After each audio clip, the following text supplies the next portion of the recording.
All right. The red light is on. We are live. How's everyone doing? Friday, November 21st, around 12:20 here on the East Coast. Crazy, crazy, crazy. I love sometimes when the UFC goes overseas, like Abu Dhabi, stuff like that. And when they do shows that are during the day on Saturday, and of course now weigh-ins are way earlier. I just watched the ceremony weigh-ins around an hour ago. We had to make some content from it.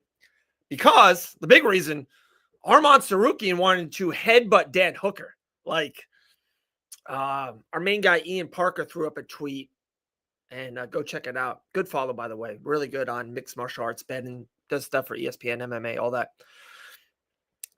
Arman Tsarukyan doesn't realize how lucky he is. Like, imagine if Dan Hooker gets a cut over the eye. Literally, Arman hasn't fought in 12 months, 15 months. I think actually longer. UFC 300. He was scheduled to fight in January in the main event against Islam Makhachev. Didn't make the cut. And now at the weigh-ins, he headbutts Dan Hooker. Crazy. Crazy, crazy. Nothing serious. Dan Hooker kind of played it off. Great. Just laughed at him. Dan Hooker's literally the Joker. Why so serious? He is Heath Ledger in 2025 as a mixed martial artist. Nothing phases him. Nothing phases him at all. But chat, come in, ask away. We'll talk about it. We'll have fun. We'll debate about it. Anything you want. Let's break it down. But yeah, a lot to get into. Like just even the ceremony weigh-ins. Like just Hooker and Arman. How about Ian Gary and Bilal? They look ready. Ian Gary looks ready. I don't know. It's weird. Bilal hasn't looked very confident this week. Let's just say that. Ian Gary looks very confident already, kind of pinpointing his direction for his next fight. If it is going to be, who knows? Is it Islam for the championship? Does he have to fight another high-end prospect like Morales? He defeated Protz already, lost to Shavkat on a couple of days' notice. So, big fight there, welterweight division. One fight I want to get into that we didn't even know existed a day ago. How about in the heavyweight division? How about our main man, Waldo Cortez Acosta? Steps up. I'm telling you, I'm not trying to say I'm not better than anyone. Sometimes I know some information, but there's information out there that I learned the same time that you guys learned. But I will say this, being in rooms with promoters and matchmakers before, and just seeing what the UFC has done, their timeline of fighters and who they like and who they want to push and promote, like Cowboy Cerrone and so on and so on. They love this. They love what Waldo's doing. For one, Waldo, what was it, 2-3 weeks ago? Got poked in the eye. Literally the week after Tom Aspinall. Did not quit. Did not give up. The eye, you can tell the eye was damaged, bothered. Kept on fighting. Won that fight. Literally knocked out Ante, who was a hot button prospect for the UFC in the heavyweight division. It's heavyweight, so you're 43 and you're a prospect, right? But Waldo won that fight.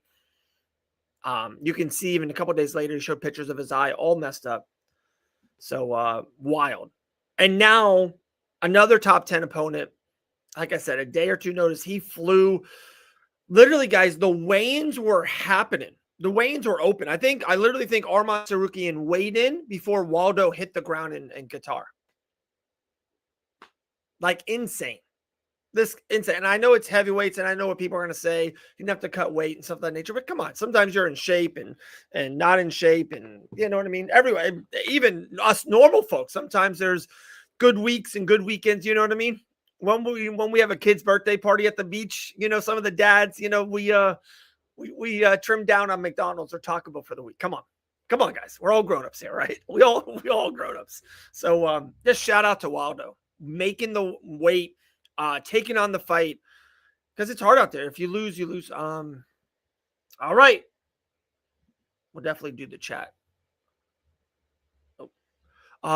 He's talked all week about not pissing the UFC off, and does that if he had cut Hooker. Yeah, that dude, Jake, I just said that's how I opened the show. Insane. Like, you want to shove or talk trash, go nose to nose. You want to remember Conor McGregor always does that, like the lunging leg kick. Like, he's not trying to really kick him, but you're just trying to create stuff. But to headbutt your opponent hours before, what happened? Honestly, what happened if he cut him? Arman has not fought since UFC 300, guys. We're at UFC 323. Around the corner. By the way, I'm going to it. I think I'm going to it. Yeah, I'm going to it. So there you go. We'll be there live. It's just crazy. He's been doing all these grappling events. He wants to stay busy. Just crazy. Just really playing out. All I can say, just dumb. Honestly, just very dumb for Arman Tsarukyan to do that. Just hell of a fighter, but really dumb. Also, let me throw out here. Someone made a post, and we saw it on the interweb. Arman Tsarukyan's wins are not as great as people think. I'm just throwing it out there. And I think he's going to smash Dan Hooker. It's probably the lock of the card. But look at his wins. You know, I know he fought Islam, and I you know what, me guys, if you've been on this show or heard any of this show, I despise good losses. Like, it's just, his best performance is a split decision against Gamrot. He lost. You know, he fought Islam Makhachev on short notice, and he lost. So he fought top 5 guys and lost. His best win, of course, is UFC 300 against Charles Oliveira via split decision. So even that night, his biggest win ever, one judge had him losing. Telling you. You know, I know he's got the Benny DeRouche win. Doesn't look great right now in 2025, right? There's not a lot of great wins by Arman Tsarukyan. Look it up. Go to Topology. Not, like I said, I'm not saying Arman's not going to win, and he is going to win. Not a lot of great wins on the resume. Like, there's just better resumes out there for sure. It's crazy. I don't know why I thought his resume was better. I thought he was like the uncrowned number 1 contender for sure and deserved the title shot. So wild. Talking about title shots. The UFC guitar is the middle of mixed martial arts, especially the UFC right now. So you got Arman over there. You got, Ian Gary over there. Arman's corner, you got Chimaev. You have Toporia's brother. So then Toporia's brother, you got Ilya there, right, in his corner. 2 fighters, Patty's in the corner. So their guitar, you have Paddy Pimlet, Ilya Topuria, Arman Tsarukyan. You got Chimaev. You got Ian Gary. It is wild. It is wild. Lucky, I know. Hey, I've always just been honest on this show, guys. I gotta be. If I'm not, we have our favorites. You guys know that we are very pro Jillian Robertson. We are very pro Grant Dawson. They're on the show every week. Grant was great on Tuesday. Was really good, by the way, on Tuesday. If you haven't seen it, go back and watch it. Sub this YouTube channel, by the way, guys. Appreciate it. Sub the channel, like the stream, share it. But I just gotta be honest.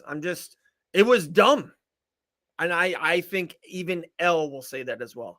What he did was misguided, not smart, dumb. Just the honest truth, Jake. Just got to be honest here, man. That's what we do. So yeah, just everyone there. The mega. Usually it's Las Vegas. 2 weeks it's going to be Las Vegas after Halloween, that UFC 323. Everyone's going to be there. I'm lucky enough I'm going to be there. But crazy. For them to Paddy Pimlet, I can't wait. Like, we already saw today, Paddy kind of ran into Ilya. They just kind of were talking back and forth. You know who's the biggest loser right now at UFC Guitar Week? You know who's the biggest loser? Justin Gaethje. I'm telling you, in life, anything you want in life, it's worth fighting for. It's worth traveling for. It's worth communicating about. I'm telling you, if Justin Gaethje just sits on his soapbox in home in Colorado and never communicates that he wants a title shot, never goes to the UFC and demands a title shot, doesn't go to any of these events and create havoc, all the social media platforms are posting Paddy yelling at Ilya and Ilya yelling at Paddy. That's what I want to see now. You know what I mean? That's taking over the socials. That's what we want to see. You want to see. I want to see. Arman's there. Arman's already challenging Ilya a couple times. Just wild. Just wild. By the way, guys, cop the shirts Fight Bananas official. We got 2 new shirts coming out here, probably within a week. We got some caps, some beanies, some hoodies. It's that time of the year. The beanies are sick. I got one coming to me right now. So shop the gear, fightbananasofficial.com.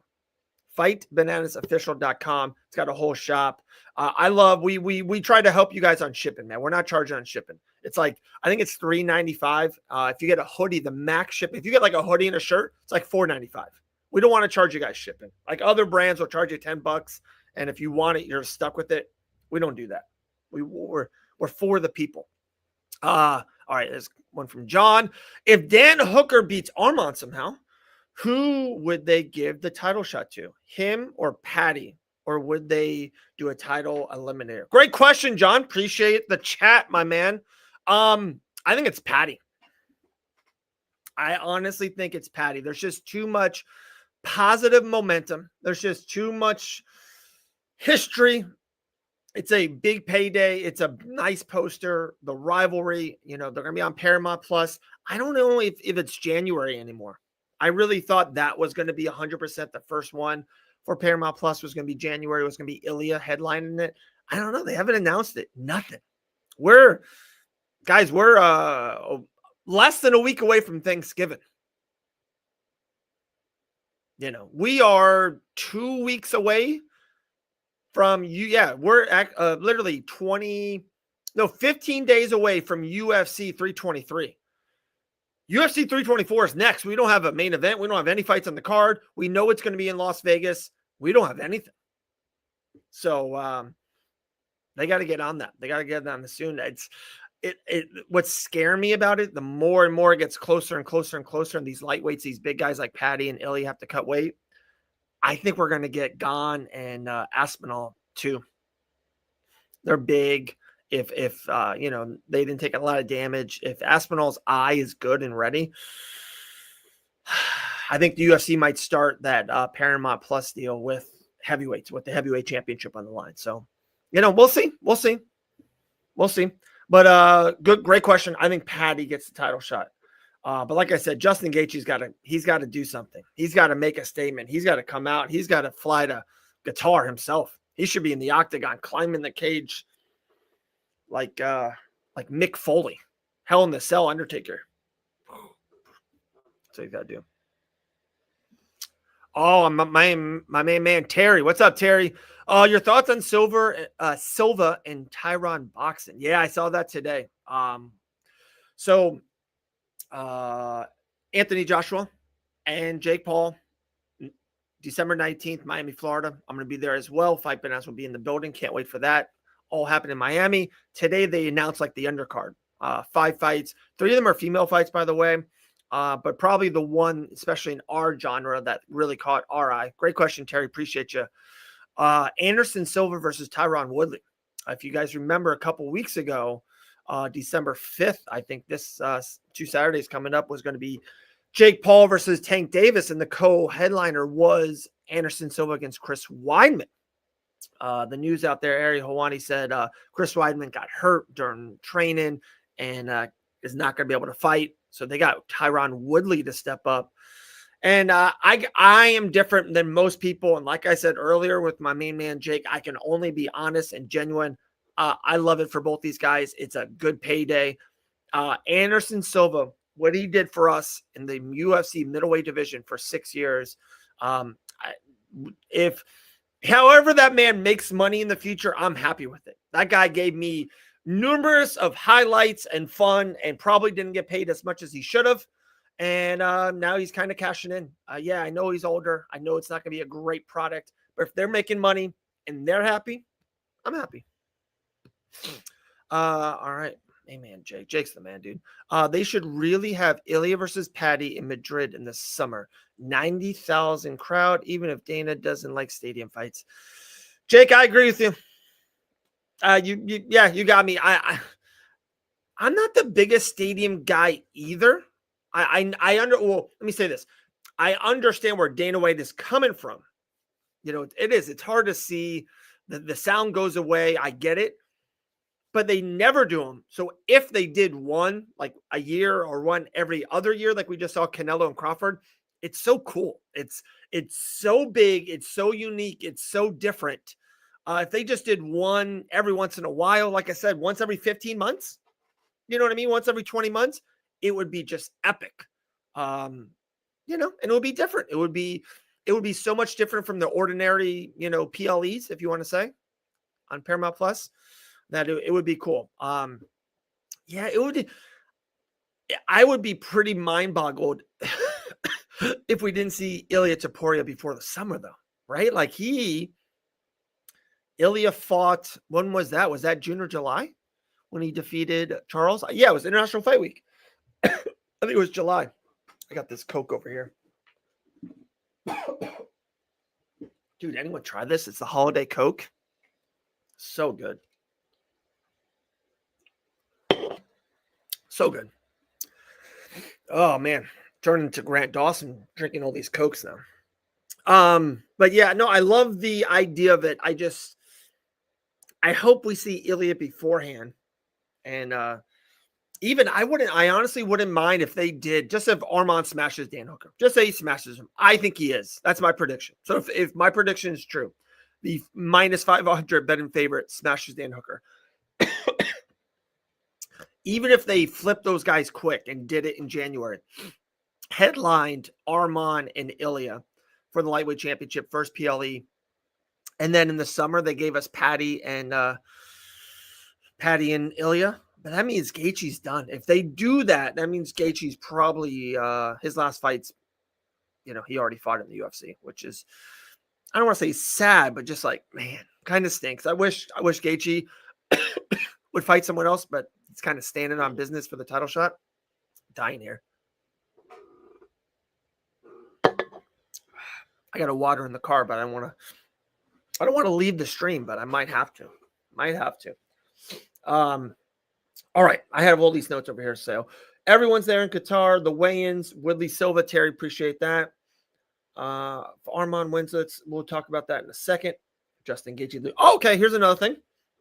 It's been on the interweb for the last 24 hours. Conor McGregor deactivates his Instagram.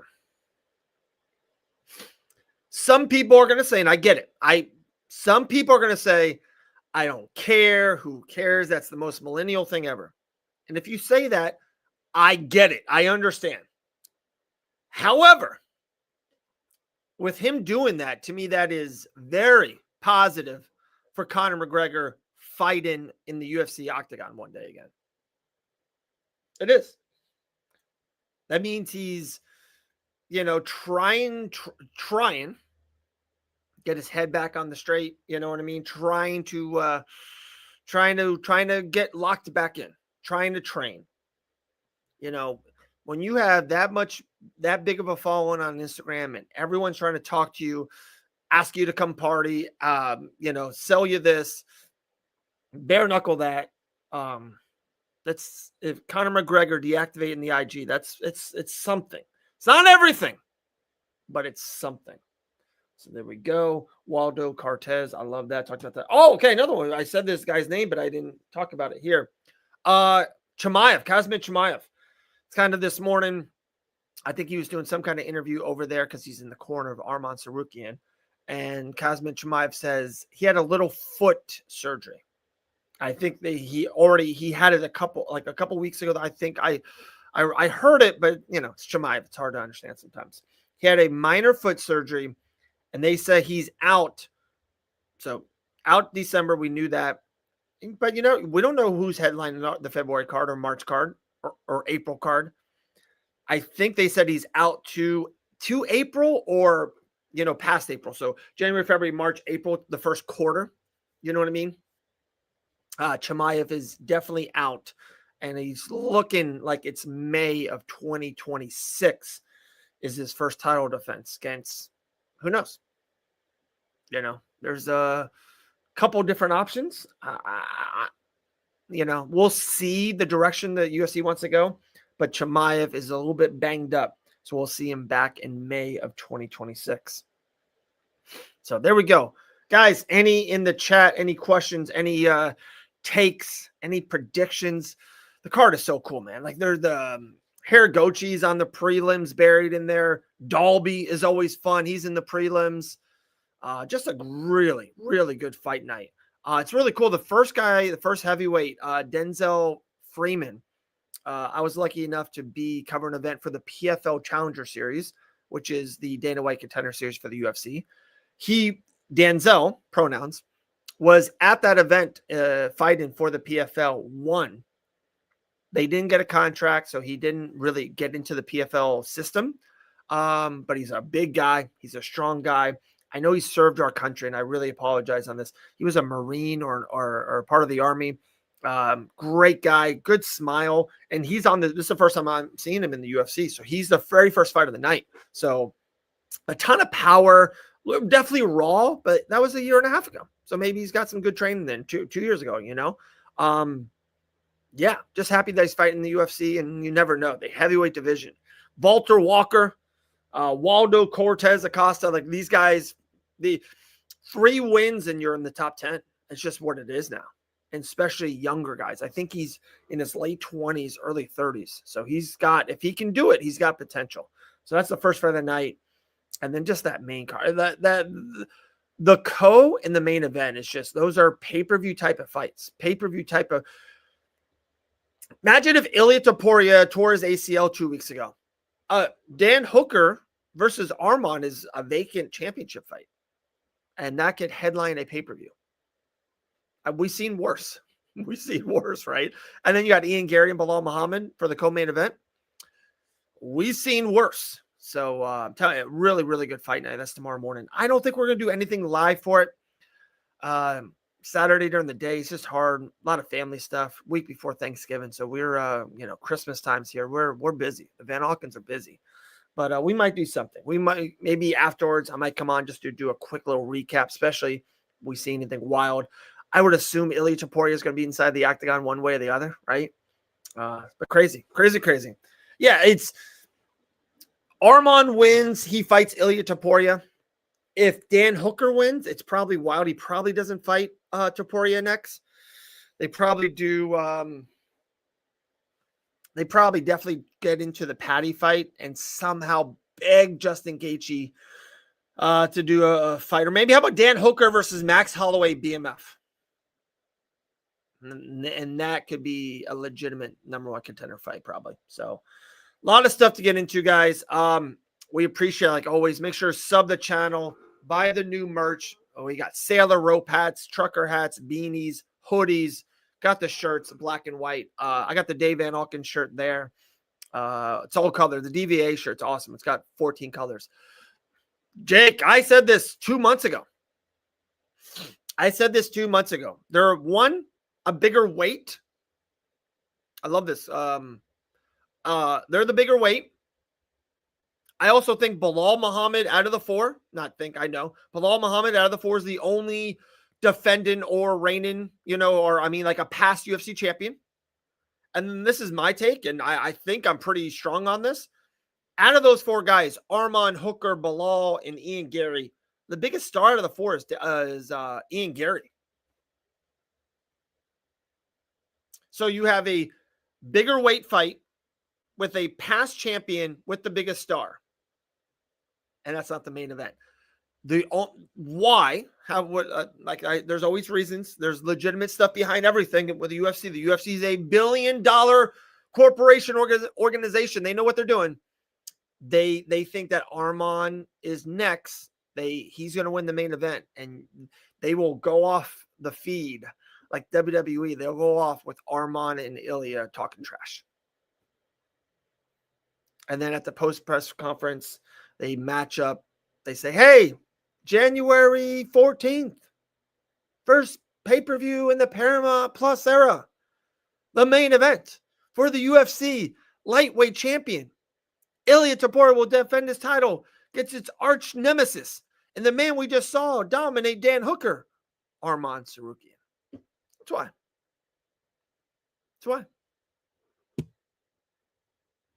There we go. All right, chat. If nothing else, I'm rolling.